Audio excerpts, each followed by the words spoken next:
Hola gente, ¿qué tal? ¿Cómo estáis? Bienvenidos de nuevo a un nuevo vídeo ante Vanguard, en este caso un vídeo bastante especial porque es un top 7 del mejor refuerzo de 2017. En este vídeo voy a explicar, mejor dicho, sobre los clanes que en un top del 1 al 7 han ido, en lo que a mí respecta, han tenido una mejoría bastante grande con respecto al año anterior o años anteriores, ¿no? Clanes o versiones de mazos que estaban bastante flojos y que gracias a este año en concreto, por lo que ha ido saliendo, pues ha mejorado bastante. ¿Desde qué barajas, o mejor dicho, desde qué cajas, expansiones, trial decks o desde qué sobres especiales voy a hablar? No voy a hablar dentro de los 4 que estáis viendo en pantalla, que estáis viendo desde el GBT10 hasta el GBT13, sino que voy a hablar desde lo que salió en el formato inglés, que fue Revival Collection Volumen 1, hasta lo que ha entrado dentro de este año de 2017, que vendría a ser G-Extra Booster 2 de Awakening Zoo. No voy a contar Stargate porque Stargate va a ser una caja que va a finalizar realmente una vez ya entremos en el 2018. No nos va a dar tiempo, evidentemente, de aquí a 4 días a que lo digan todo, lo cual es una lástima, pero se lo tendré en cuenta para el año que viene, ¿no? También, dicho esto, pues habrá los G-Clan Boost, estarán los G-Clan Booster, por supuesto, estarán también las cajas de G-Chatter Booster y por supuesto las cajas desde el 10 hasta el 13. Si bien es cierto que el 13, mejor dicho, de Awakening Zoo no ha salido en el formato inglés, como ya salió en el formato japonés y técnicamente ya es un refuerzo que ya sabemos que existe, pues también lo tendré en cuenta. Dicho esto, quiero hacer un par de menciones especiales. Voy a darle clic aquí para ver si perfecto. Menciones especiales, ¿de acuerdo? Estos dos estuvieron a puntito de entrar dentro, sin embargo, por razones decidí dejarlos fuera, ¿no? Ya fuera porque los otros los consideraba más importantes para entrar en este top en concreto, o porque fuera una consideración a lo que yo creo que se consideraría que es el mejor refuerzo. Vale. Antes de explicar por qué he dejado estos dos fuera, ¿qué es para mí el mejor refuerzo del año? Lo dicho, creo que lo he dicho antes de todas maneras. El mejor refuerzo del año consiste en que una baraja que antes no jugase absolutamente nada, o que una baraja que tenía ciertas dificultades bastante altas debido al refuerzo que le han dado este año, ha mejorado notoriamente, ha mejorado muchísimo. También podríamos mencionar a barajas que por lo que sea se han quedado, o aunque no tuviesen mucho refuerzo, han tenido un refuerzo, quiero decir, aunque no estuviesen barajas malas, vamos a decir, aunque no fueran malas per se, les faltaba muchísimo porque el refuerzo que les han dado era bastante pobre hasta este año. Dicho esto, voy a mencionar por qué Asa y por qué Messiah. Vale, Messiah no ha estado mal este año. Es cierto que ha sido igual escaso, pero lo poco que le han dado ha sido ni más ni menos que una baraja de estructura y un G-Clan Booster para él junto con sus otros acompañantes del Injoker y más cosas que saldrán en el Extra Booster de Stargate. Sin embargo, como ya he dicho, como no ha terminado en completo todo el Extra Booster de Stargate, no quiero contarlo per se. Y en el caso de Asa, a pesar de que realmente ha sido una variación que en concreto ha ido recibiendo refuerzos a lo largo del año, que es G-Chatter Booster 1, GBT10, la caja, GBT 12, en el 12 salió también Neonectar, luego también salió en el G-Booster 2, G-Extra Booster 2, mejor dicho, de Awakening Zoo. Han tenido bastantes saltos y tal, y incluso ha llegado a tener dos formas incluso. Sin embargo, ¿por qué no le he llegado a mencionar? Vale. Para mí Asa nunca ha estado realmente mal en ese aspecto. Yo creo que cada vez que le daban algo siempre ha ido a mejor, pero manteniéndose un poco en el estilo que ya tenía. Si bien es cierto que en este último expansión de Awakening Zoo el estilo de Asa va a cambiar de manera drástica y que va a ir a un poquito ataques múltiples con reward con crítico en vez de números bastante altos, que también los puede hacer, pero se va a ir centrar más en los ataques múltiples. No me parecía a mí que fuese una baraja que antes de Awakening Zoo estuviese per se mal. Me parecía que era una baraja que, si bien había otras que evidentemente eran bastante superiores, a mí no me parecía que era una baraja mala. De hecho, superaba bastante a varias, quiero decir, y además se mantenía bastante bien. Era una baraja que podía ser bastante amenazante si se lo ocurraba. Realmente no le costaba mucho, su ventaja era buena, sus números eran buenos. Estaba bastante bien, la presión era buena también, ¿no? Si añadías las cartas adecuadas. Es por eso que, a pesar de que este cambio es bastante grande, no me parece que sea un cambio como para decir, vale, es un cambio bastante... O sea, quiero decir, vuelvo a repetirlo todo. ¿Es un cambio bastante grande? Sí. ¿Pero realmente estaba tan mal como para decir que necesitaba este refuerzo? No. Pero tampoco le voy a decir que no, si me lo dan adelante, ¿no? Pero... quiero que veáis con el resto de cartas que voy a ir mostrando en este top la diferencia que hay entre Asa y el resto. Por lado Mesaya me parece un poquito que es 3/4 de lo mismo. Sí, es cierto que solventan algunas cosas, especialmente con respecto al coste, o como por ejemplo el counter, o con respecto a repartición de coste igual a beneficio, véase que antes sea Soul Blast de 3 para robarse 3 cartas, y en este caso Soul Blast de 1 para robarse 2, pero de manera que te lo vas administrando mejor, ¿no? Sin embargo, a Mesaya sigues teniendo un poquito lo mismo de siempre. Al final el combo es el mismo, no ha cambiado mucho al respecto. Eso es cierto que igual en vez de ganar un crítico le han dado un glory, pero la verdad es que lo que es la esencia, lo que es el tema de los ataques múltiples, me bloqueo, me desbloqueo, al final la baraja es la misma, no ha cambiado realmente mucho. Cosas que sí que han venido bastante bien han sido más en sus variaciones secundarias, como puede ser Deletor o como puede ser Chaos Breaker. Chaos Breaker ha aumentado el número de cartas con las que te quita de mano para bloquearla en mesa, y además ha mejorado el número de que alcanzaba su reward, ¿no? En cuanto a poder. Y Deletor ha logrado adaptarse a un estilo de juego más centrado en hacer Strength con su nuevo Strength Dark Jet. No recuerdo cómo se llamaba, era Grey algo, pero Dark Jet, y creo que cualquiera que busque Deletor Dark Jet lo va a poder encontrar, ¿no? Dicho esto, quiero empezar entonces con lo que en mi opinión es los 7 mejores clanes que han recibido refuerzo en esta expansión, en este año, mejor dicho. Por supuesto, como cualquier persona que sube un vídeo a YouTube de respecto a tops, esta opinión es completamente mía. Si tenéis una opinión completamente diferente en la caja, podéis escribirlo en la caja de comentarios y compartirlo con el resto, y eso me ayudaría muchísimo. Dicho esto, vamos a comenzar ahora sí de verdad de la buena. Ahí está, número 7, Mega Colony. Bien, partamos de que Mega Colony, incluso antes de Greedora, estaba un poquito ahí, ¿vale? El año anterior, en el 2016, el refuerzo que le dio a Mega Colony realmente no fue la gran cosa. Sí es cierto que con Intimidating Mutant Darkface había ganado ciertas cargas que se metían al Soul y favorecían su Generation Break 2 de Soul Blast 2. La verdad es que su grado 4 era realmente espectacular. Sí, te solventaba contra ciertos matchups en concreto, pero per se no era una carta tan intimidante como decía su nombre. Y la gran carta de ellos, el Octirandus, que impedía llamar cualquier carta, era un coste demasiado alto y que no era bastante spameable. Realmente la zona G no variaba mucho, o sea, realmente no decías tú, ¡guau!, un finisher o algo que te diese ventaja, ¿no? Más allá de la que te podía dar Darkface. En este año Mega Colony fue cambiando poco a poco. Antes de darle su refuerzo anual, porque al final llegamos a la conclusión de que realmente a Mega Colony le dan un refuerzo una vez al año, como Bermuda, pues les dieron su Generation Break 8 en Fighters Collection 2017, el cual les dio un toque muy agresivo a la baraja, siendo su finisher de su carta principal.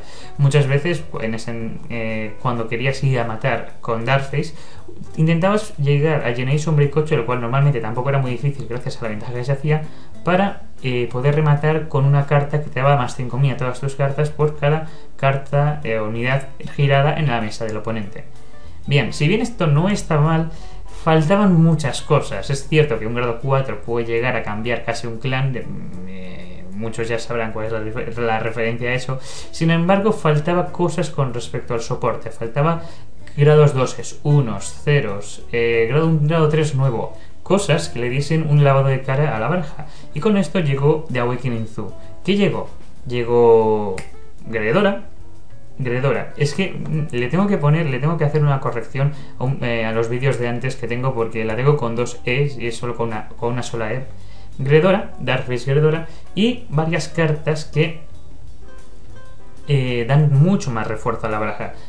Ahora mismo cualquier cosa que se dedica a meter al soul es una forma asegurada que Greedora va a poder hacer su efecto de inutilizar una columna completamente. Mega Colony pasó a tener un control, por así decirlo, de sacar ventaja, pero que a la vez era muy sensible a que dichas reward paralizadas se fueran, a un control diferente, a un control de, en vez de hacer Paralyze, que se sigue haciendo pero igual una cantidad bastante más pequeña, en vez de hacer tanto Paralyze, se hacía un control superior, que era el hecho de impresionantemente no dejar que el oponente llamase nada en una columna en un momento determinado, o dicho de otra manera, durante el resto de la partida, junto con el ligero detalle de absorber counterblast, pero lo importante está en que el resto de cartas que vinieron después también aportaron. Perres, que robas cartas, Solente Charge 1, Sol Charge 1, grados 2 es bases de 10 que ganan poder, Redwas que ganan poder, Redwas que paralizan, grados 4 que te dan una ventaja sobrada o ganan un crítico y poder extra,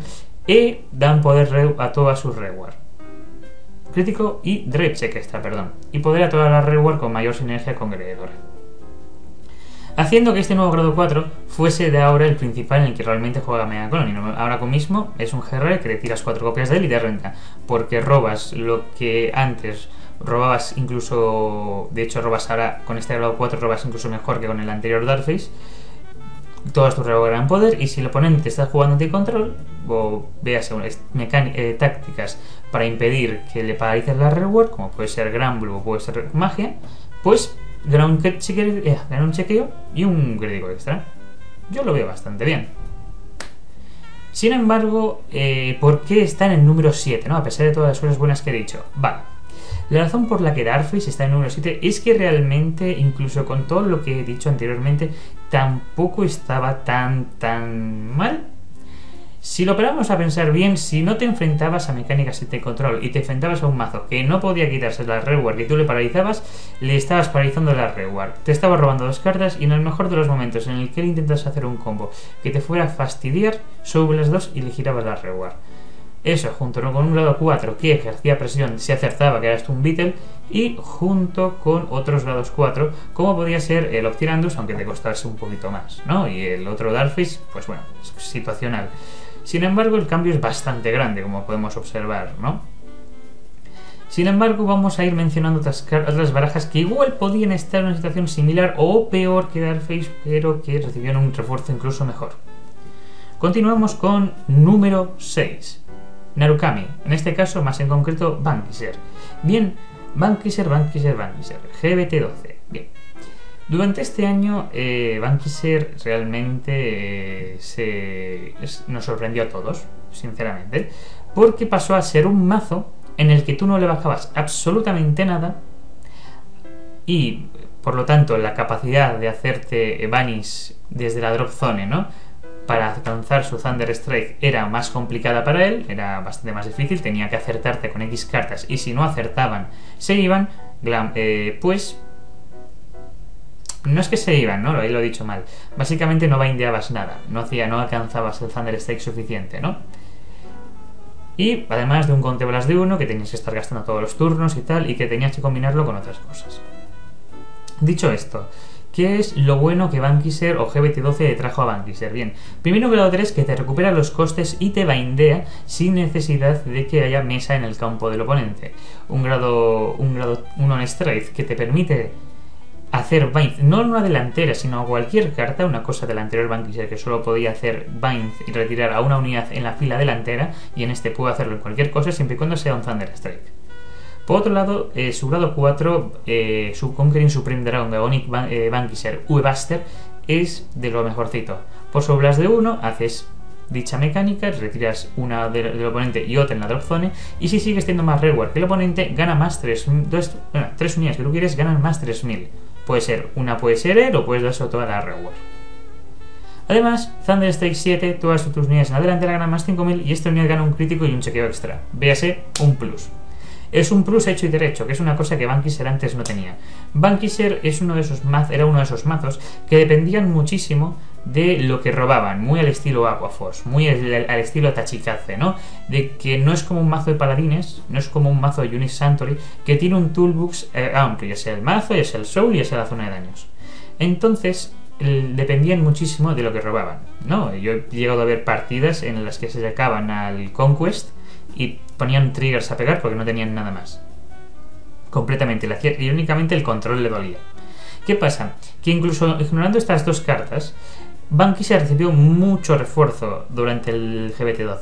La Perfect, con la cual puedes robarte carta, grados 2 es que son 18.000 pegando y que encima te redondean bastante bien, más grados 2 que te permiten robar carta, grados 1 que te protegen, ¿no? Por así decirlo, cuando vas a pegar para que el oponente no te haga ninguna locura de G-Guardian peto algo. También hay que tener en cuenta cartas como el starter nuevo de que si lo giras le haces bind directamente, independientemente si tenía mesa o no, lo giras y haces una bind desde la drop zone. Cartas como la G-Guardian de la Fighter Collection de 2017, lo que lo vuelven una de las barajas que te planteas muy seriamente cómo tiene el campo cuando vayas a pegar con ello, ¿no? Ese momento de, voy a pegar, pero uy, espera, tiene esta G-Guardian, me va a romper el combo, mal. ¿Sabéis? Dicho esto, estaba mal Vanquisher antes de esto. Antes de esto, Vanquisher tenía Voltare, pero necesitaba varias cartas con las que hacer bind. Tenía VMAX, que VMAX el problema que tenía es que tenías que llegar a 5. Y en aquel entonces era una completa locura llegar a 5. O sea, no exagero. Si el oponente no se dejaba ninguna carta en la delantera y evitaba que ciertas cartas en concreto, como fuera a ser el Chatura o como fuera a ser el propio Voltare, acertasen y no te dejaban constante de 6-5, nunca lograbas hacer VMAX. Incluso VMAX era altamente parable tirándole defendiendo una reward. En este caso tenemos que la baraja ahora desgasta mucho más que como lo desgastaba antes, porque te está quitando cartas de mano, porque los números que alcanza más la presión de crítico es real. Quita también cartas de drop zone, lo cual hace que luego con Voltare los números sean muchísimo más altos. Y él se va haciendo ventaja mientras la tuya desaparece, porque hay que tener en cuenta que ahora el control de mesa es mayor. Si te estás enfrentando a una Granblue o una Harry, hay que tener en cuenta que en el momento en el que ya tenga 5 fuera, gracias al starter o gracias a cualquier cosa que haga bind, pues tú vas a poder hacer un VMAX mucho más sencillo. Antes VMAX era imposible, como ya he dicho. Ahora es súper sencillísimo llegar a Thunder State 5, porque esta misma carta, Webaster, te pide 7. O sea, si la carta para ganar crítico y checa extra te pide 7, llegar a 5 es súper facilísimo. Por lo tanto, en mi conclusión, estamos en un caso en el que, en comparación con Darkface, yo creo que el refuerzo de Webaster es bastante mejor, pero que, tal como estaban antes, la cosa tampoco iba muy ahí. Antes de cada refuerzo, tanto Narukami como Darkface estaban un poquito más o menos a la par, porque si ambos no les ponían mesa lo pasaban bastante mal, y si les ponían mesa, bueno, más o menos, porque si te ponían mesa por lo menos Vanquisher tenía un VBAX, ¿no? O el tag, así que más o menos podía salir del pozo. Con Darkface no tanto. Sin embargo, a la hora de la verdad, ambos refuerzos en comparación uno con otro, me parece más interesante Webaster que la de Darkface. Todo hay que decirlo, ¿no? Sin más, vamos a continuar con lo siguiente. Número 5. Kagero. Y aquí tengo que hablar bastante de Kagero, porque si tuviese que simplemente contar con Dragonic Blade Master, hubiese puesto a Vanquisher por encima. Sin embargo, no puedo contar solo a Dragonic Blade Master, porque este año también ha salido refuerzo para Overlord, que me parece una variación bastante que tiene una presión o una imagen bastante presente dentro del clan y que hay que mencionarla también. Kagero en general, ¿cómo ha mejorado con respecto al año anterior? Vale, hay que tener en cuenta que más allá de Titan, Blade Master no tenía absolutamente nada, ¿vale? Sí, tenías un 26.000 con crítico más 1, pero que tampoco, con la salida de la G-Guardian, tampoco asustaba tanto, porque tenías Perfect o G-Guardian. Y sí, podías retirar muchas cosas, pero volvemos un poquito a lo mismo, el tema del anticontrol, que son, o sea, como podéis ver, varias de estas barajas sufrían muchísimo con ese tema. Blade Master antes de llegar a Cowen no hacía nada, quiero decir, sí, te podías retirar varias cartas, Pero el hecho de que tu mayor presión fuera una vanguardia con crítico y que solamente tuvieses eso, hacía que perdieses bastante en ese aspecto. Si el oponente no te bajaba nada, volvemos a decir, ya fuera porque fuese una magia, ya fuera porque fuese una de Hollow, o incluso, podríamos incluso mencionar, imaginaos que fuese una Nova Grapper que se estaba guardando sus cosas para en un turno decisivo bajárselo todo y hacer combo, ¿no? Es cierto, aquí tendrías Griffin, pero que hasta entonces tú no podrías hacer nada, porque tus únicos efectos se relacionaban con ir a retirar cosas. Si no retirabas nada, no aportabas nada. Tu mayoría de tus grados 4 no servían porque solo servían para retirar, y el único que podía hacer algo era Titan, que la mitad del efecto estaba desperdiciado porque no podía retirar nada, y que iba con un crítico que también era más o menos parable. Entonces, ¿qué fue lo que mejoró? Con la llegada de Cowen llegó Zingenburg. Cowen te hace un +1 al final del turno. Sí, es un grado 3, pero es un grado 3 que o una te lo tiras para la Perfect o otra te lo tiras para hacer estrés el turno siguiente, así que no está mal. Y Zingenburg, que es básicamente lo que más cambio ha echado en la baraja. Zingenburg es la vanguardia que hace stance y que luego te toca descartar tantas cartas como el reward que tenga el oponente. Pero, claro, como el oponente no tiene rewards porque se las has bajado, se las has destruido todas gracias a tus efectos anteriores, pues puedes standear sin tener que descartar nada. Sería Counterblast de un standeo. Y es técnicamente una vanguardia que te hace un plus, standeando.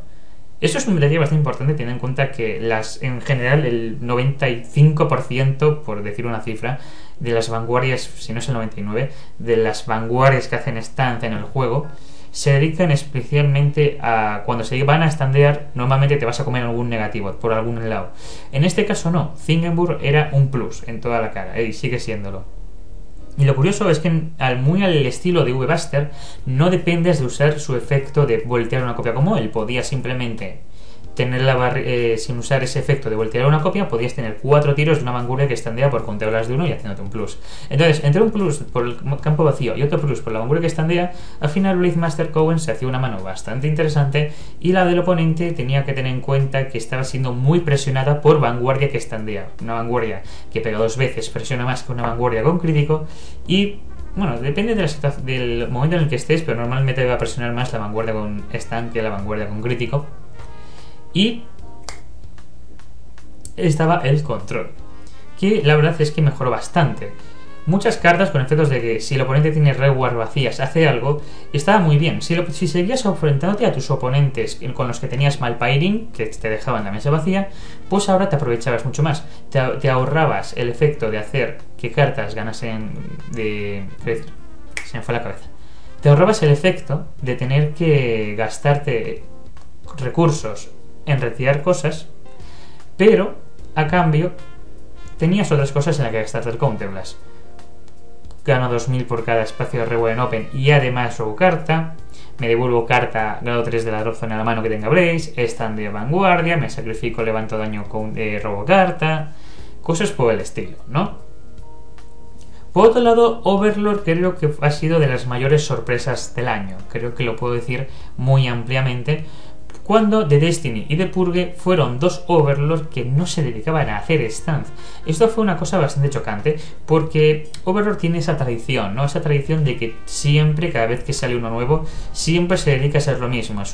Es una carta, grado 3, Legion, Limit Break, grado 4, etcétera, que se dedica a hacer que una vanguardia standee, ya sea porque tiene un efecto relacionado al respecto o que lo hace de manera, vamos a decirlo, indirecta, ¿no? Como podría ser D-Cross. D-Cross directamente no standea, pero en el momento que hacer Legion gana dicha habilidad por Dienza, así que de manera indirecta él standea. Entonces, ¿qué pasó aquí? The Destiny y The Purge son las cartas que necesitaba Overlord, porque le dan un early game a la baraja. La habilidad de standear está muy bien, pero si el oponente está a 3 es tan sencillo como que el oponente deje pasar un ataque y luego el otro lo pare. Entonces, claro, ese early, esa vanguardia que tú estás usando para standear y que seguramente te habrá costado un negativo, no te estaba presionando lo suficientemente bien. En el caso de Destiny y de Purge, la cosa cambia. Con The Destiny agregamos más control de campo a Overlord, que el cual lo tenía un poquito mal, seamos sinceros. Overlord puramente hecha, sin añadir ninguna otra carta de caguero que se dedique a retirar, no retiraba realmente mucho. Y si lo hacías era un turno un poquito muerto porque tus cartas te pedían que tu vanguardia pegase 2 veces para activar efectos, ¿no? Por el contrario de Destiny, hace ese control. Por sobras de 1 quita cualquier carta, lo cual anula al Injoker porque te estás quitando una carta en lock, y anula cartas con resist, lo cual está bastante bien, sobre todo cuando tienes alguna carta con resist bastante molesta. Y el efecto del controlas de 1 ya es un control más básico, más normal, de te retiro una Red War y me agrego un Overlord entre las 7 primeras cartas del tope del deck, ya sea para activar The Ace o sea para activar The Purge. The Purge es la carta principal que hace que Overlord ahora mismo rente muchísimo. ¿Por qué? ¿Por los 5 chequeos? No realmente. Lo que hace realmente bueno de The Purge, más allá de los 5 chequeos, es el hecho de subir al oponente a daños en early. Si el oponente está a 3, cuando tú vas a hacer el primer tiro de Strike, en ese momento en el que le pasas a 4 y le anulas el trigger, si es que ha salido, en ese momento el oponente tiene que defender el ataque sí o sí. Por lo tanto, le estás comiendo seguramente o una defensa perfecta o una G-Guardian que luego, cuando el siguiente turno vuelvas a hacer de purge y le vuelvas a hacer el quinto daño, va a volver a tener que gastarse porque va a tener 5 chequeos. Mientras tu mano va aumentando porque estás haciendo varios chequeos y la del oponente está bajando porque le estás presionando muchísimo en momentos en los que no le conviene, le estás quemando mano para cuando vayas a hacer la vanguardia que está en DA, Dragonic Overlord The Ace. Por poner un ejemplo. O The Legend. The Ace, ¿no? Me considero que presionaría más, pero vamos. Dicho esto, Overlord le da ese early que necesitaba. O sea, Destiny y The Purge dan ese early que necesitaba Overlord para que luego, llegados a late game, las vanguardias suyas que hacían stand fuesen más atemorizantes, presionasen más. Dicho esto, por supuesto también tiene su refuerzo y tal, que ha mejorado bastante. Grados 2 es que ganan poder por cada carta en la zona de daño del oponente. Grados 1 es que te reciclan los Overlord y te roban carta y que luego se sacrifican para poder hacer strike sin tú tener que gastarte un Overlord de mano para hacerlo. Y en concreto yo diría que Overlord ha ganado bastante. Es cierto, debo de añadir, que el año pasado le sacaron un Legend Deck. Y el Legend Deck no estaba nada mal, tenía sus pros, tenía sus contras, pero ahora cuando realmente ha ganado muchísimo es en esta expansión. No, en este año, por así decirlo, tanto Kaero, tanto Breakmaster como de Destiny. Dicho esto, vamos a continuar con el número 4, que es Aquaforce. Bien, partamos de Aquaforce, es uno de esos mazos que per se no estaba mal, incluso antes de todo, pero el problema estaba en que el refuerzo que les daban era poquísimo y a cuentagotas. Y estamos hablando de que, por ejemplo, una caja como GBT13, que es posiblemente de las últimas cajas que le vayan a sacar en toda la era G, es cuando por fin les han dado refuerzo desde que tenían algo decente. O sea, las Aquaforce antes de GBT13 seguían jugando con Lambros, y Lambros es la segunda caja de toda la era G, ¿sabéis? Porque era o sea, mientras otras barajas ya tenían suficiente refuerzo como para dejar de jugar con los grados 4 que le daban al principio, véase Red Flare, Saint Blow, Ragnarok, Jingerflower Dragon, ¿vale? Que son cartas que no están mal, pero que debido al refuerzo que les ha ido dando a cada uno, lo han mejorado bastante, ¿no? Aquaforce seguía dependiendo de ese tiro de grado 4 que le dieron al principio, que era Lambros, ¿vale? Les daban alguna cosita de vez en cuando, pero no lo suficiente como para hacerlos bastante interesantes, ¿sabéis? Les daban algún que otro grado 4 que estaba chulo, pero la reward no había cambiado mucho. En GBT14 les dan una explosión. Zabas, Blue Wave, Maelstrom. Las variaciones principales de Aquaforce ganan un power-up impresionante. Por un lado, Blue Wave gana a Baleos, que gracias a su habilidad, el oponente no va a ganar poder por mucho que le salga un trigger o tenga algún tipo de mecánica por baraja, el cual hace que tus reward que van a atacar varias veces se sientan más seguras de que el oponente va a ser esa cantidad en concreto y no más. Por otro lado, Sabas gana un montón de unidades y rewards que ganan la habilidad de Resist. Y por otro lado, Maelstrom pues vuelve con tiros más letales e indefendibles. En general yo creo que, dado la larga espera que ha tenido los jugadores de Aquaforce para tener algo bastante decente con respecto a Sabas, pues yo creo que esto es una muy buena oportunidad para decir, hey, yo creo que dentro de todo lo que ha salido este año, Aquaforce de lo mejorcito. Número 3, Dark Irregulars. Bien, Dark Irregulars le pasa un poquito lo mismo que lo que podría decirse que es Narukami y lo mismo que lo que le podría decirse que es Darkface y posiblemente Breakmaster también. Son variaciones de que cuando tuvieron su primera oportunidad para adaptarse al Strike se quedaron un poquito atrás con respecto a otros que seguían avanzando y que ahora les han dado un refuerzo para decir que sobrepasan al resto. Por un lado está Sarrot, el cual se ha convertido en una reward super principal en Dark Irregulars, que básicamente es un 16 con Silenton, veas, no puedes tirarle a 2 ceros. Y por otro lado, Brothermouse se va a llevar en la gran mayoría de las Dark Irregulars, solvanteando alguna que seguramente se lleven solo 2 copias, que es una vanguardia que te renta más que el propio Guild Race.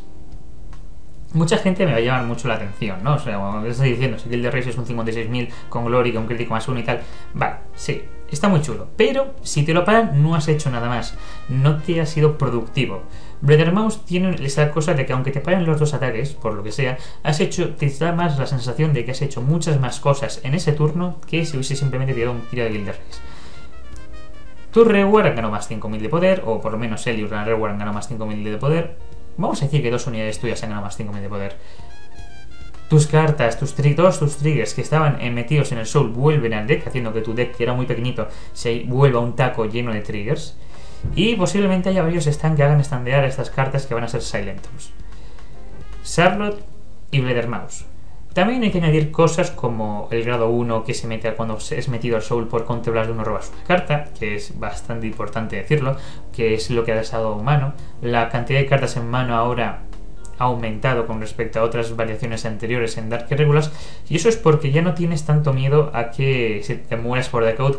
¿Por qué? Porque está Brothermouse, básicamente. Tú robas mucho y hacías full charge. Eso antes era inconcebible, porque si te hacías eso, se te acababa la baraja aún más rápido de lo que se suele hacer. Por lo tanto, Brothermouse te da esa seguridad de que por mucho que te robes o por mucho full charge que hagas, vas a poder quedarte con un deck más o menos confiable, en que te van a salir bastantes triggers en sus 4 chequeos, 3 al principio y 1 al final. Su coste no es extremadamente caro, teniendo en cuenta todos los efectos que tiene, y me parece que es una carta bastante viable y bastante clave en Dark Irregulars. Una de las razones por las que les dejo en el número 3, a diferencia del resto, es porque realmente es una baraja que se nota la presión que tiene. Estamos hablando de Red Wars que pegan con números bastante altos, para ser Red War con limitación a que no puedes tirar a los ceros, pegan bastante fuerte, con una vanguardia que estandea y un combo en el que te deja todos los triggers en el deck. Yo lo veo bastante bien. Es un cambio que incluso que a diferencia del resto, como puede ser Darkface, Kagero o Narukami, se nota bastante más y lo veo más peligroso. Dicho esto, vamos a continuar con número 2, Nubatama. Vale, en los 2 últimos puestos estamos hablando ya de casos bastante concretos y bastante especiales. ¿Por qué? Nubatama, hay que tener en cuenta que antes de existir Domination no había absolutamente nada. O sea, Nubatama siempre ha sido el clan marginado dentro de Vanguard. En su primera vez salieron 4 cartas, luego volvieron 13 cajas después, sacaron algo y luego más adelante en la era G les sacaron alguna cosilla, es cierto, Shiranui y sus mecánicas, pero gastaba mucho counter, el principio no estaba mal, pero una vez llegados al late game perdía bastante fuelle esa versión de Nubatama de descartar cartas, porque el resto de barajas hacían bastante ventaja. Un draw era lo suficiente para que esa versión de descartar cartas se te fastidiase. Entonces, ¿qué tenemos aquí? Nubatama pero con Domination. Domination fue la keyword que resucitó a Nubatama, o mejor dicho, le hizo un rework, le hizo un lavado de cara. Pasó de ser de la baraja que se dedicaba a quitarte cartas de mano a ser la baraja que usaba tu reward contra ti. Por supuesto, está en el número 2 por un ligero detalle, dentro de lo que es una keyword que ha cambiado bastante, o que ha tenido un gran impacto en el juego, porque tal cual, o sea, si lo leemos desde ese punto, es un efecto bastante fuerte. Hay que tener en cuenta que la baraja pegó un bajón una vez que lo probamos en la vida real.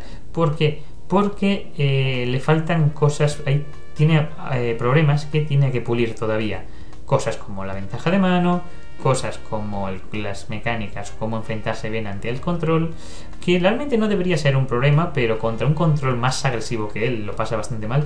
Por ejemplo, la propia Narukami de Bankisher puede comerse hasta Nubatama, pero por ejemplo Nubatama puede comerse a muchos mazos que hoy en día no se os comería muy poca gente, ¿sabes? Un ejemplo de esto es la famosa Gold Paladin, que también ha tenido su tal este año, pero no la he mencionado porque realmente desde el año pasado ya se mantenía bastante bien. Cualquier mazo que sea dedicarse a llenarse mesa, Narukami. Bueno, Narukami no tiene por qué llenarse mesa realmente, así que Lo dicho, cualquier mazo que se dedica a llenarse mesa, como puede ser Gold Paladin, Royal Paladin, Neonictar, por poneros ejemplos, ¿vale? Darkface no tiene por qué llenársela. Y habrá otros, ¿no? Ahora mismo no caigo, pero habrá otros en ese estilo que seguramente os estáis acordando de que se dedican a llenarse mucho la mesa para hacer habilidades. Angel Feeder, por ejemplo, se me acaba de ocurrir, es un gran ejemplo.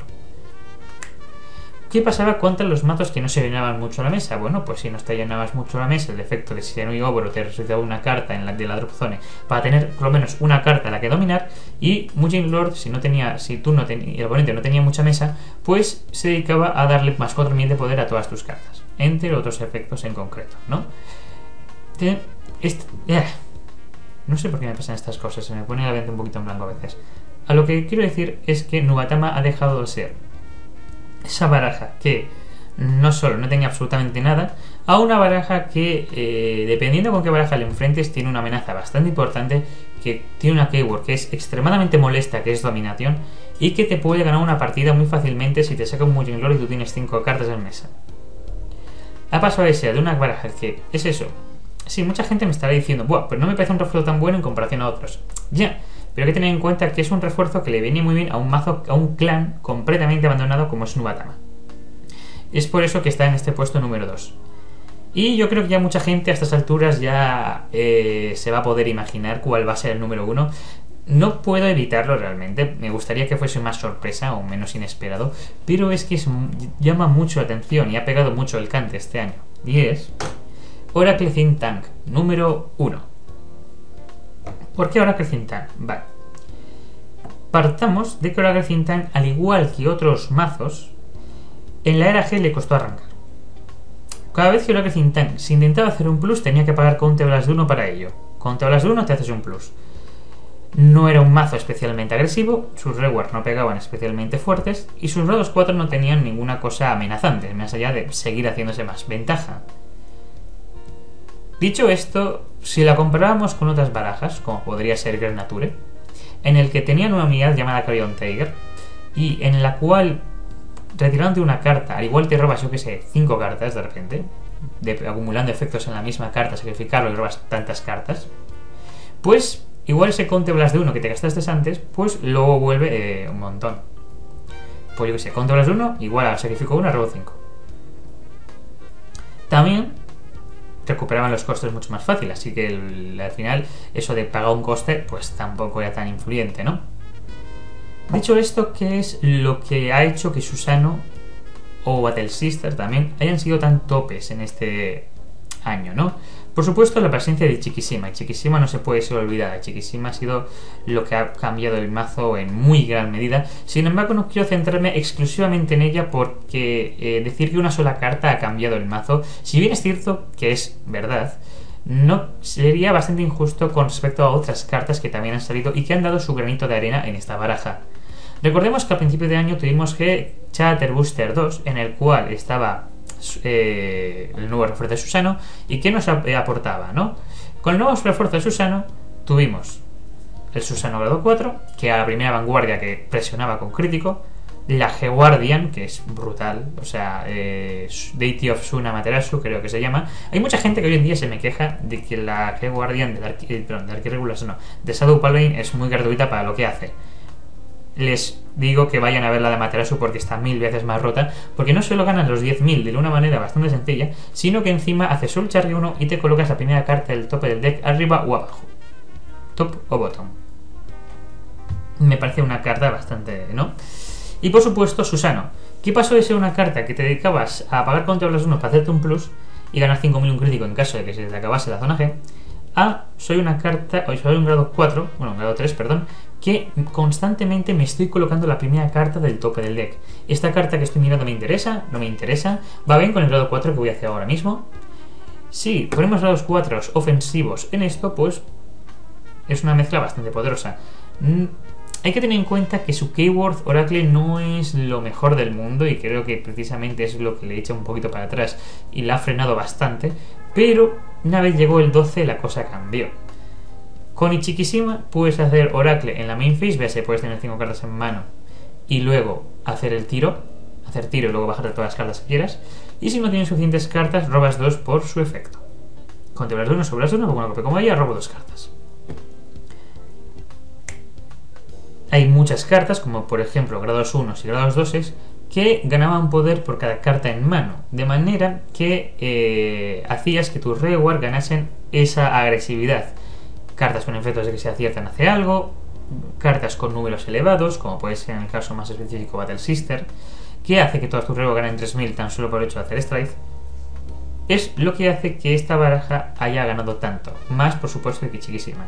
Estamos hablando de que ahora tienes un grado 4 que limita la defensa que el oponente se puede tirar, pero que además el oponente se enfrenta a una baraja que ahora los pluses que se hace son más consistentes, desde mi punto de vista, la verdad. Los pluses que esta baraja se hace, en mi opinión, están mucho mejor hechos. Ahora que puedo llegar por así decirlo, es mucho más fácil de hacer. Hay oracles continuos, que es mucho más sencillo, porque aunque en un momento, por ejemplo, un oracle que cuando pegas tienes que tener esas 5 cartas en mano, malo. Si tú cuando te pegas con oracle, dice el efecto de la carta es cuando tú pegas, activas oracle, mal, porque entonces ya de antemano tienes que tener esas 5 cartas en mano, por lo tanto no puedes bajarte mucho para pegar. Pero si es un efecto continuo, eso significa que aunque tuvieses 2 cartas en mano, en el momento en que tú vas a chequear 3, ya tienes las 5. O en el caso de Chiquísima, como antes he dicho, en la main phase, si tú tienes las 5 en mano, pagas el coste y después te bajas todas las cartas que quieras de mano. Una de las grandes razones por las cuales considero que Oracle Think Tank tenía que ser la número 1 no solo es por el refuerzo en sí mismo, que mucha gente dirá que puede ser mejor o peor que en comparación a otras cartas, sino que hay una verdad que es muy hecha, muy cierta y que por lo tanto muchos estarán de acuerdo, y es que Oracle Think Tank antes de este año no era nada. Al igual que otros muchos, no se adaptó muy bien a su forma de hacer Strike, no recibieron el suficiente refuerzo, siguieron siguiendo, o tuvieron, por así decirlo, ¿no?, ese apelativo que vendría a ser la esclava de Silenton, porque sin Silenton muchos no hacían nada, realmente, no tenían nada que decir que fueras tú. Esto es, imaginaos una baraja antes de Oracle Think Tank, antes de este año, sin Silenton. ¿Qué tiene? No tiene nada, realmente.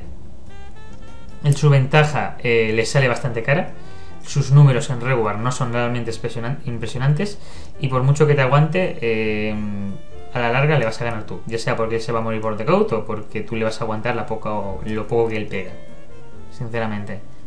Porque pegar con números de 17.000, por ejemplo, o 19.000, en una situación en la que te puedes tirar un heal y pegar con una G-Guardian, o tirar un 10, ¿sabes? En el mejor de los casos, claro. Pues no estaba nada mal. ¿Qué quieres que diga? Había muchas cosas que hacer en ese aspecto, había muchas cosas que cambiar. Chiquísima, liberas a, por así decirlo, a Oracle Think Tank del esclavismo que tenía con Silenton. Ahora, si no llevas Silenton, da igual. Es la, ¿para qué vas a llevar Silenton cuando Chiquísima ya hace que tus reward ganen dicha habilidad? Y si encima lo combinas con un grado 3 que te está colocando la primera carta del tope del deck y que sabes cuál te va a venir y que posiblemente te interesa ya sea robarlo o chequearlo después, pues es muy interesante. Sus cartas con respecto a la Fighter no fueron nada malas. Está la G-Guardian, que te acelera para el Generation Break 8 como todas, pero que te hace un plus en mano. Y luego también estaba el Generation Break 8 Amaterasu, que no estaba nada mal. Dicho esto, seguramente habrá gente que dirá, no estará de acuerdo conmigo con respecto a este orden que yo he puesto, ¿no? Vamos a decirlo, ¿no? Esto de este top 7. ¿Por qué te tartamudeo tanto? Me cago en la leche. Este top 7 sobre el mejor refuerzo de 2017. Por supuesto, sois completamente libres de exponer vuestras ideas en la caja de comentarios, ya por Facebook o por YouTube. Y sin mucho más que añadir, chicos, espero veros de nuevo en algún otro vídeo de Vanguard. Compartir esto en vuestras redes sociales y me haríais un gran favor. Y dadle me gusta si os ha gustado el vídeo. No os olvidéis darle a la campanita, porque parece ser que hay quienes no reciben del todo mis vídeos cuando les sale en la lista de suscripciones. Dicho esto y sin mucho más que añadir, chao.